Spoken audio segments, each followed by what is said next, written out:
नमस्कार. अंतरंगातील मनोगतमध्ये आज आपण एक कथा पाहणार आहोत. खरं तर बऱ्याचदा असं म्हटलं जातं की भिंतींनाही कान असतात किंवा डोळ्यांनी पाहिलेली प्रत्येक गोष्टच खरी असते असं नाही. असं असलं तरीही संशय नावाची गोष्ट अशी आहे की तुम्ही ती डोळ्यांनी पाहिली किंवा नाही पाहिली किंवा कानांनी ऐकली किंवा नाही ऐकली, तरी तो संशय एकदा का मनामध्ये घुसला की तुमची पूर्ण विश्वास ठेवण्याची जी उमेद असते किंवा विश्वासाची जी पात्रता असते ती नाहीशी होऊन जाते आणि बऱ्याचशा गोष्टींचा अनर्थ घडून येतो.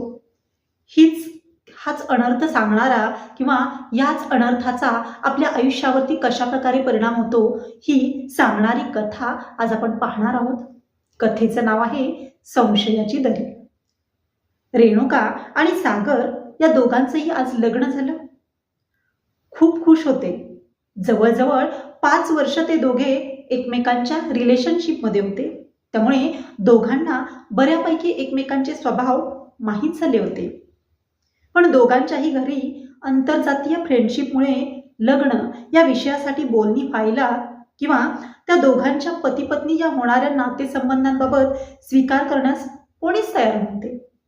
पण दोघांच्याही प्रयत्नांना यश आले आणि मुलांच्या आनंदासाठी त्यांच्या दोन्ही कुटुंबियांनी त्यांचं लग्न लावण्याचा निर्णय घेतला.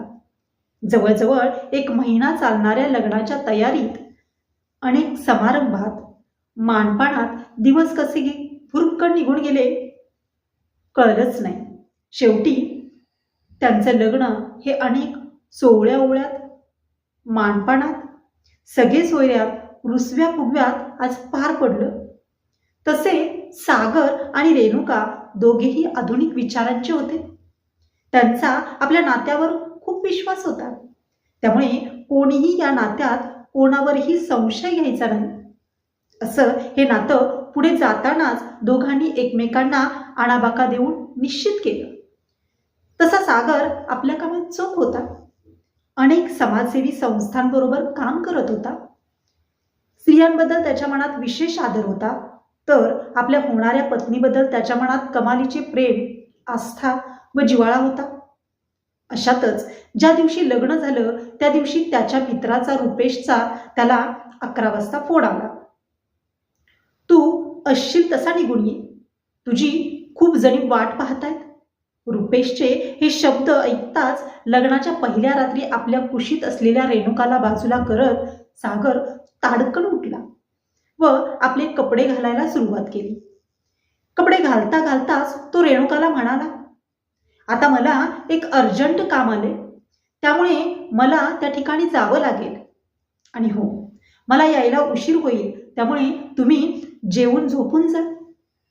सागरचे हे अचंबित करणारे शब्द ऐकून होतात न होतात तोच तो खोलीबाहेर गेला. त्याच्या लग्नाच्या पहिल्या रात्री पाठमोऱ्या स्थितीत जाणाऱ्या सागरकडे ती पाहतच राहिली. पण तिला त्याच्यावर पूर्ण विश्वास होता. त्यामुळे तिने आपल्या मनाला स्वतःच सावरलं होतं. त्या रात्री सागर सकाळी पहाटे 4ला आला होता. तो अतिशय थकलेला होता. त्यामुळे तिने त्याच्याकडे पाहत एक स्मित हास्य केलं व दोघेही एकमेकाला काहीही न विचारता झोपी गेले. दुसऱ्या दिवशीच्या रात्रीही सागरला फोन आला आणि त्याला जावं लागलं. अशा लग्नानंतरच्या त्या दोघांच्या 8 रात्री निघून गेल्या. आता मात्र रेणूला सागरविषयी मनात भय वाटायला लागलं. कोणाला सांगावं हेच तिला कळत नव्हतं. 8 दिवसानंतरच्या प्रत्येक रात्री मात्र तिच्या मनात सागरबद्दलच्या संशयाची पाल चुकचुकायला लागली. मन नको तिकडे सैरावैरा धावू लागले. नको ते विचार तिच्या डोक्यात पुन्हा पुन्हा डोकावत होते आणि त्यानं ती प्रचंड अस्वस्थ झाली होती. पण अशातच तिचा मामी भाऊ अजय लग्नानंतर 10व्या दिवशी तिला भेटायला आला. त्याने तिला विचारलं, काय ग रेणू, तू खरंच खुश आहेस का या लग्नाने? आता मात्र त्याच्या या प्रश्नाने तिच्या चेहऱ्याचा रंग फिका पडला. पण समोरची परिस्थिती कशी तरी सावरायची म्हणून तिने खोटं खोटं चेहऱ्यावर हसू आणलं. हो म्हटलं, पण त्याला तिचा चेहरा बहुतेक वाचता आला व त्याने घरातल्यांची परवानगी घेऊन तिला थोडं घराबाहेर काढलं.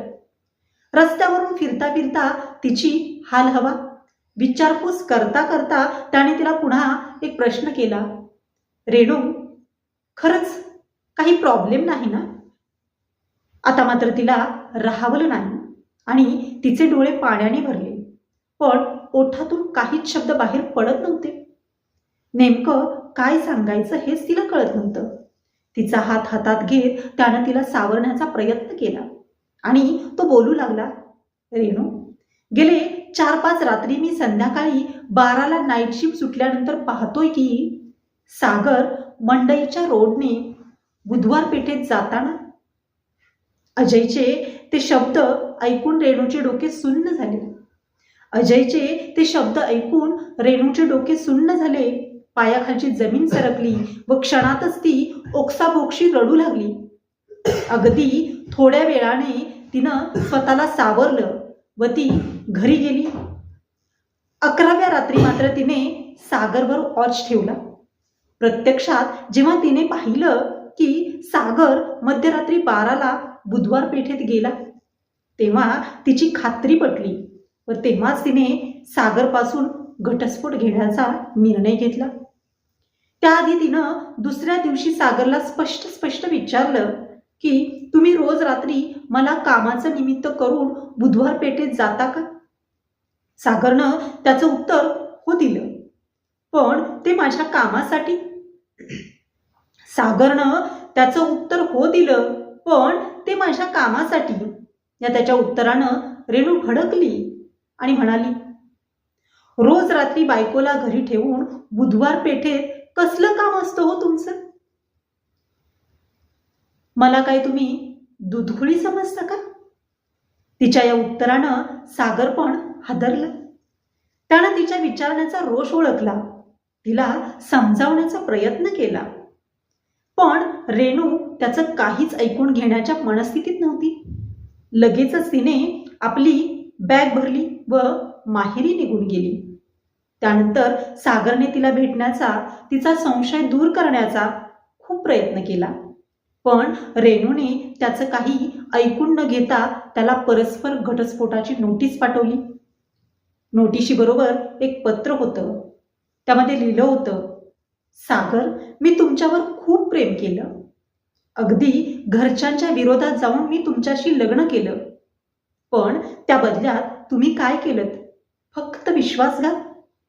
आता तुमच्यात केवळ तिळा एवढं माणुसकी पण जागे असेल तर तुम्ही या घटस्फोटाच्या कागदावर सह्या कराल व मला सुखी बघाल. रेणूच्या या पत्राने सागरचा नाईलाज झाला व त्याने घटस्फोटाच्या कागदावर सह्या केल्या. घटस्फोट झाल्यावर काही दिवसांनी रेणूला सागरचा पोलीस ब्युरो मधील मित्र रुपेश भेटला व त्याच्याकडून सागरच्या लग्नानंतरच्या बुधवार पेठेतील रात्रीचे गुपित तिच्यासमोर उघड झालं. तो सांगू लागला, रेणू, तू सागर सारख्या एका हिऱ्याला ओळखू शकली नाहीस हे तुझं दुर्भाग्य. सागर एक सामाजिक संस्था चालवत होता. एका आंतरराष्ट्रीय सामाजिक संस्थेने सागरला बुधवार पेठेत काम करणाऱ्या 100 नाबालिग मुलींना त्या कोशातून बाहेर काढण्याचं काम दिलं होतं. त्यासाठी तो तेथील त्या मुलींच्या पालकांना, त्या स्वतः मुलींना व तेथे येणाऱ्या कस्टमरला काउन्सिलिंग करून त्यांना या कोशातून बाहेर काढण्याचा तो अहोरात्र प्रयत्न करत होता. त्याच्या या प्रयत्नांना यश आले व तो त्या 100 मुलींना कोशातून बाहेर काढू शकला. आज त्या मुली या बुधवार पेठेतील दलदलीतून बाहेर पडून समाजात मानाचे स्थान जगत आहेत व स्वतःच्या पायावर उभ्या आहेत.